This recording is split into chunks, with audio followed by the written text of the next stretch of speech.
Salam Rahayu, semoga kita sehat selalu. Candi Borobudur bukanlah candi. Bangunan raksasa itu jelas sengaja didirikan untuk melukiskan bunga teratai sebagai penghormatan terhadap Buddha Maitreya. Borobudur ialah bangunan bunga teratai raksasa dari jutaan kubik batu andesit yang pada saat itu sengaja didirikan menyembul di tengah sebuah danau yang kini telah mengering. Konon dahulu candi ini dicat berwarna putih dengan semen kuno. Adalah Nguyen Kem 1874 sampai 1950. Seorang arkeolog Belanda, pelukis, dan arsitektur yang menekuni bangunan bergaya Hindu dan Buddha. Pada tahun 1931, ia menerbitkan penelitiannya, yaitu Fit Borobudurmir atau Danau Borobudur. Nguyen Kem berpendapat bahwasanya dahulu di sekitar Candi Borobudur terdapat danau kuno. Bangunan megastruktur yang didirikan di atas puncak sebuah bukit pada abad ke-8 itu menurut Nguyen Kem bagaikan bunga teratai yang mekar di tengah-tengah danau. Namun kini danau itu telah mengering. Candi Borobudur telah diakui sebagai warisan dunia UNESCO dan situs arkeologi Buddha terbesar di dunia oleh Guinness World Record. Namun terlepas dari pengakuan ini, candi ini masih menyimpan sejumlah misteri yang sampai saat ini masih belum terpecahkan. Candi Borobudur yang terletak di Kabupaten Magelang, Jawa Tengah selama berabad-abad terkubur di bawah gundukan tanah, menjadi serupa bukit penuh dengan semak belukar dan ditumbuhi oleh pohon akibat letusan Gunung Merapi. Letusan Gunung Merapi itu terjadi pada tahun 1814. Atas peran Gubernur Jenderal Britania Raya Thomas Stamford Raffles, candi ini mulai menjadi perhatian pemerintah kolonial. Raffles jugalah yang pertama kali menuliskan nama Borobudur dalam bukunya, yaitu History of Java. Borobudur memang masih banyak menyimpan misteri, seperti bagaimana cara membangunnya, dari mana asal batu tersebut, lalu bila batunya berasal dari Gunung Merapi, bagaimanakah cara membawa, mengangkat, dan juga menyusunnya. Letak Candi Borobudur yang tak biasa berada di atas bukit, dikelilingi oleh dua pasang gunung kembar, yaitu Sindoro Subing dan Merbabu Merapi. Padahal candi lain dibangun di atas tanah datar juga menjadi teka-teki yang belum terjawab. Di tahun 1931, seniman dan pakar arsitektur Hindu-Buddha mengajukan sebuah teori bahwa dataran kedua lokasi Borobudur berdasarkan legenda Jawa dahulunya adalah sebuah danau purba. Borobudur dibangun melambangkan bunga teratai yang mengapung di atas permukaan danau. Ini menjadi sebuah hipotesis yang disambut perdebatan hangat oleh kalangan para ilmuwan pada saat itu.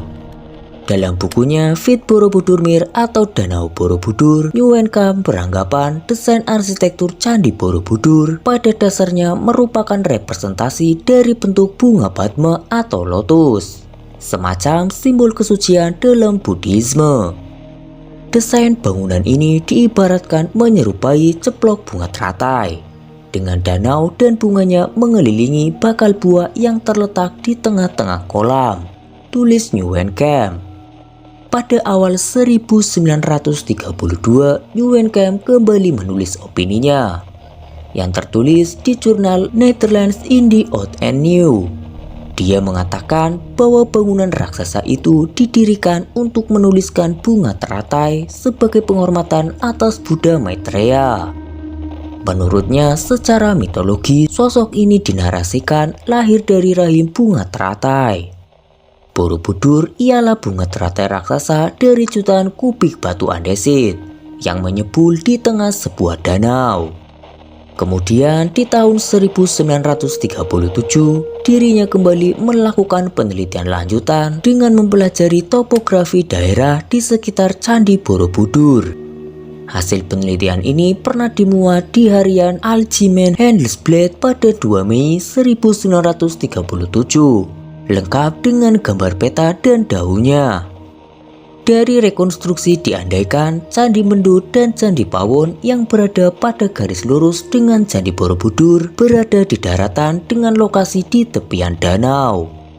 Dari Candi Pawonlah, kata New Camp, dapat diperoleh panorama Borobudur yang paling bagus. Sementara itu, untuk membuktikan hipotesisnya, New Camp menunjukkan beberapa nama desa di sekitar Candi Borobudur yang berhubungan erat dengan danau dan juga air seperti Tanjung Sari, Bumi Segoro, Sabrang-Rowo, atau Segaran. Akan tetapi, mendengar hipotesis itu, Theodor van Erp, orang Belanda yang juga berjasa memimpin pemugaran Candi Borobudur, langsung menyanggahnya. Dirinya tentu memahami benar segi-segi teknis bangunan tersebut.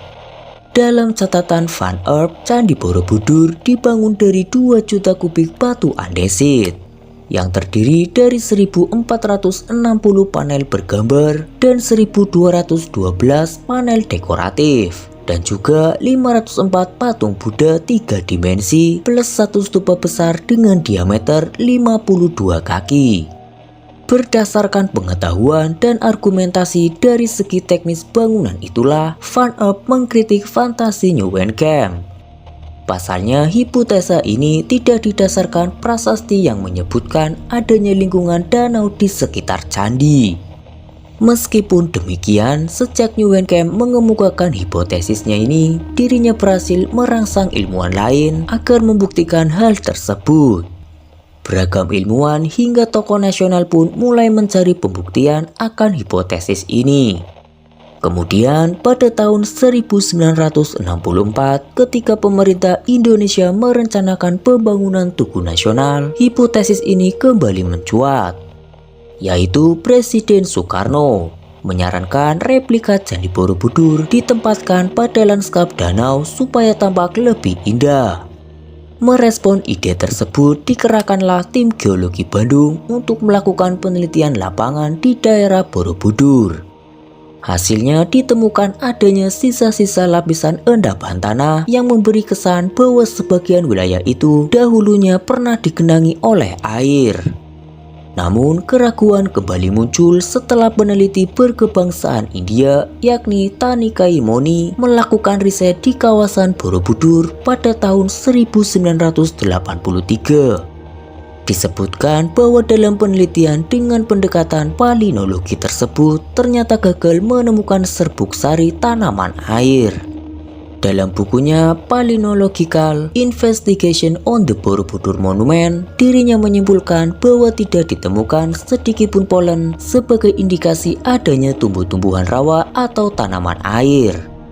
Maka berarti bisa disimpulkan bahwa tidak ada lingkungan danau di kawasan sekitar bangunan teratai raksasa tersebut. Akan tetapi pada tahun 1986, wacana danau di sekitar Candi Borobudur kembali mengemukakan setelah adanya riset dari J.J. Nosin dan Cesar Fox. Mereka menggunakan analisis geomorfologi berdasarkan interpretasi foto udara plus observasi lapangan. Dari hasil penelitian ini, mereka menyimpulkan bahwa daratan di sekitar Candi Borobudur memang pernah menjadi lingkungan danau. Tetapi bukan pada masa dinasti Sailendra, namun jauh saat bumi masih zaman kuarter yakni 600.000 tahun yang lalu.